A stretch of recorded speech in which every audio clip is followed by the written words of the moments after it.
छठ पूजा व्रत कथा। इसके पाठ से छठी मैया होंगी प्रसन्न, मिलेगा व्रत का पूर्ण फल। छठ पूजा के त्योहार में 36 घंटों तक निर्जला व्रत रखा जाता है और इस दौरान छठी मैया व सूर्य देवता की पूजा करने का विधान होता है। षष्ठी तिथि के दिन सूर्यास्त के वक्त डूबते हुए सूर्य को अर्घ्य दिया जाता है। इसके बाद विधि विधान से पूजा करनी चाहिए और छठ पूजा की कथा का पाठ भी अवश्य करना चाहिए। ऐसा करने से व्रत और पूजा का पूर्ण फल प्राप्त होता है और छठी मैया का भी आशीर्वाद मिलता है। तो आइए विस्तार से जानें छठ पूजा व्रत कथा। श्री जन्मेजय ने वैशंपायन से सवाल किया, दुरात्मा दुर्योधनादि द्वारा कपट रूप जुआ से परास्त पांडव जब वनवास के लिए भेजे गए तो जंगल में जाकर उन्होंने क्या किया? वैशंपायन जी ने कहा, हे जन्मेजय, सुनो, वे पांडु के पुत्र पांडव अत्यंत दुख सागर में डूबे हुए थे और वनवास के लिए घोर जंगल में जाकर दुख और चिंता से चिंतित होकर वन में निवास करने लगे। वहां फल फूल खाकर पृथ्वी तल में शयन करते थे, केला और भोजपत्र का वस्त्र पहनकर दुख से दिन काटने लगे थे। राजकन्या सुख भोगने वाली पतिव्रता धर्म को पालती हुई गजगामिनी द्रौपदी भी पतियों के साथ वन चली गई थी। जिस स्थान पर द्रौपदी सहित पांडव थे वहां पर वे ब्रह्मवेता तपोरूप 88,000 मुनि लोग पहुंच गए। ऋषियों को आते हुए देख महाराज युधिष्ठिर अत्यंत चिंता से घबरा गए कि इन महात्माओं के भोजन के लिए क्या प्रबंध कर सकते हैं। जब युधिष्ठिर को ये चिंता हुई कि भोजनार्थ क्या उद्योग करें, तब मुख को चेष्टा मलिन किए स्वामी युधिष्ठिर को देखकर द्रौपदी बहुत दुख से व्याकुल हो गई। उसी समय द्रौपदी निज पुरोहित महाराज धौम्य को पवित्र आसन पर बैठाया और प्रदक्षिणा पूर्वक नमस्कार करके आंखों में आंसू भरकर कुल धर्म रक्षक द्रौपदी प्रेम पूर्वक गदगद वचन बोली, हे धौम्य, हे धौम्य, हे महाभाग, इन दुखित पांडु पुत्रों को देखो। हे स्वामिन, इन लोगों के दुख को देखकर क्या आपका हृदय दुखी नहीं होता है? दुख नाशार्थ कोई व्रत मुझे बताइए जिससे इनका क्लेश शांत हो सकते। थोड़े ही उपाय से प्रत्यक्ष महत्पुण्यम को देने वाला व्रत बताइए जिससे हमारे स्वामी पृथ्वीतल में सुखी हो सके, जिससे शत्रु का नाश हो, निज राज्यलक्ष्मी वापस मिले और इस समय हमारे यहाँ आए हुए ब्राह्मणों को दुग्धपान करने को मिल जाए। हे महाभाग, हे महाविभो, ऐसा कोई उपाय बताइए। द्रौपदी के यह वचन सुनने के बाद वैशंपायन जी जन्मेजय जी से कहा, ब्राह्मणों में श्रेष्ठ महाराज धौम्य जी प्रसन्न होकर मुहूर्त मात्र ध्यान स्थित होकर द्रौपदी से बोले, हे पांचल पुत्री, एक उत्तम व्रत को बताता हूँ जिस व्रत को पूर्व समय में नाग कन्या के उपदेश से सुकन्या ने किया था।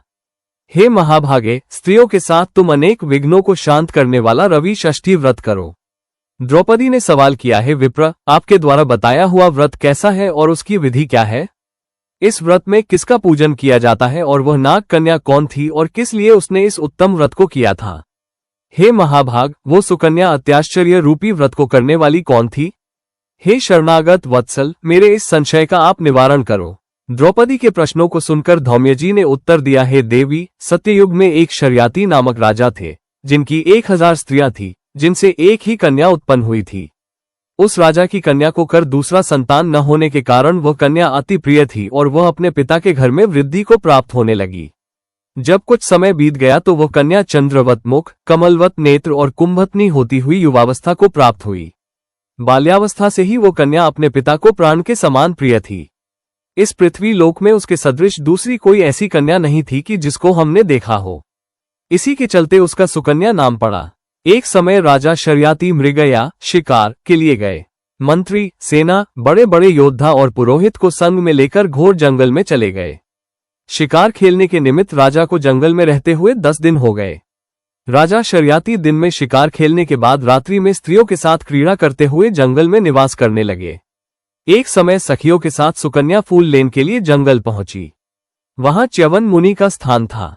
सुकन्या ने मुनि की देह में दीमक लगी देखकर क्या देखती है कि मिट्टी के मध्य में मुनि के दोनों नेत्र जुगनू की तरह चमक रहे हैं, उसने विस्मित होकर उनकी दोनों आंखें फोड़ दी। तब मुनि के नेत्रों से रुधिर की धारा बहने लगी और वो चकोराक्षी सुकन्या फूलों को लेकर सखियों के साथ घर चली गई।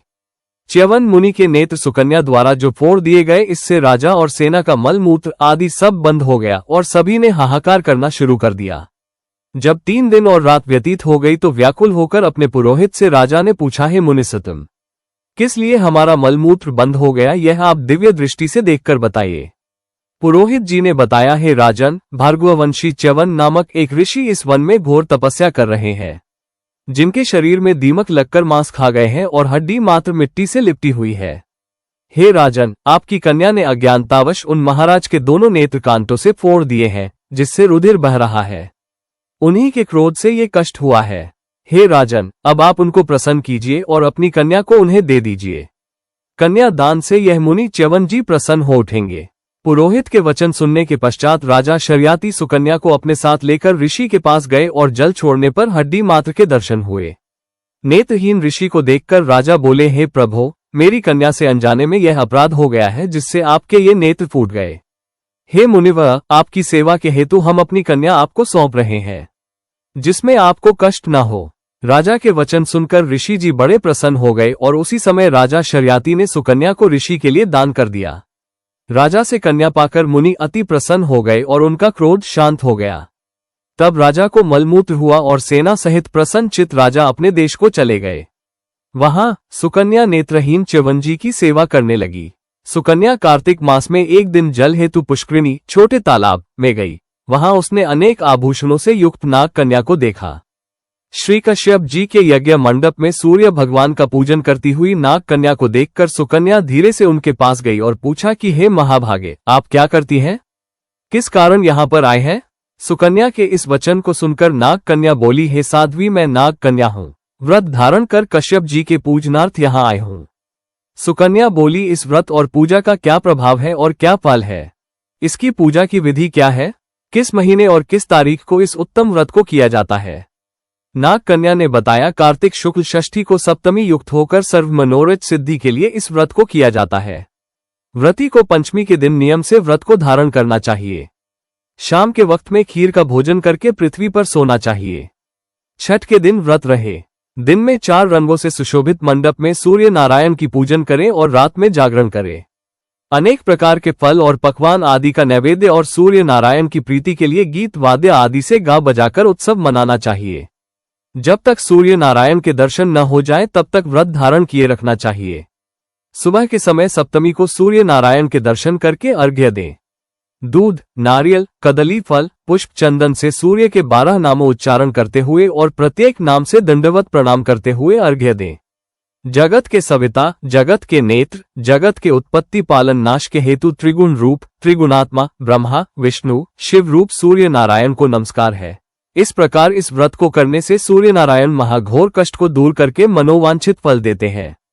हे सुव्रते, मैंने ये रवि षष्ठी व्रत तुमसे कहा है। श्री धौम्य जी ने कहा, हे द्रौपदी, नाग कन्या के इस वचन को सुनने के बाद सुकन्या ने इस उत्तम व्रत को किया। इसी व्रत के प्रभाव से च्यवन महाराज के नेत्र पुनः पूर्ववत हो गए। वो ऋषि होकर सुख भोगने लग गए। इससे हे पांचाल नंदिनी, तुम भी इस उत्तम व्रत को करके देखो। इस व्रत के प्रभाव से तुम्हारे पति पुनः राज्य लक्ष्मी को पाएंगे और निःसंदेह तुम्हारा कल्याण अवश्य होगा। द्रौपदी ने धौम्य महाराज की आज्ञा से इस यथाविधि व्रत किया तो युधिष्ठिर जी ने अतिथि रूप में आए हुए ब्राह्मणों को भोजन देकर प्रणाम किया। वैशंपायन जी ने कहा, हे जन्मेजय, धौम्य जी से इस उत्तम व्रत को जानने के बाद द्रौपदी ने इसे किया और इसके प्रभाव से द्रौपदी पांडवों के साथ पुनः राज्य लक्ष्मी को प्राप्त हुई। जो भी स्त्री इस पुनीत व्रत को करेगी उसके समस्त पाप नाश होंगे और सुकन्या की तरह पति सहित सुख को प्राप्त करेगी। इस व्रत का विधिवत उद्यापन करें। विधि विधान से प्रत्येक साल व्रत करते हुए कथा को सुने, ब्राह्मणों को दक्षिणा दे तो उसका मनोरथ सिद्ध हो जाता है। जो भक्ति भाव से इस कथा को सुनता है उसे पुत्र, पौत्र, धन संपत्ति तथा अक्षय सुख प्राप्त होता है। इस प्रकार कथा को सुनकर सूर्य नारायण को अर्घ्य देकर नमस्कार करते हुए श्रोता निज निज घर को जावे। प्रिय भक्तों, यदि आपको ये कथा पसंद आई है तो वीडियो को लाइक करें, चैनल को सब्सक्राइब करें और कमेंट में छठ माता की जय जरूर लिखें।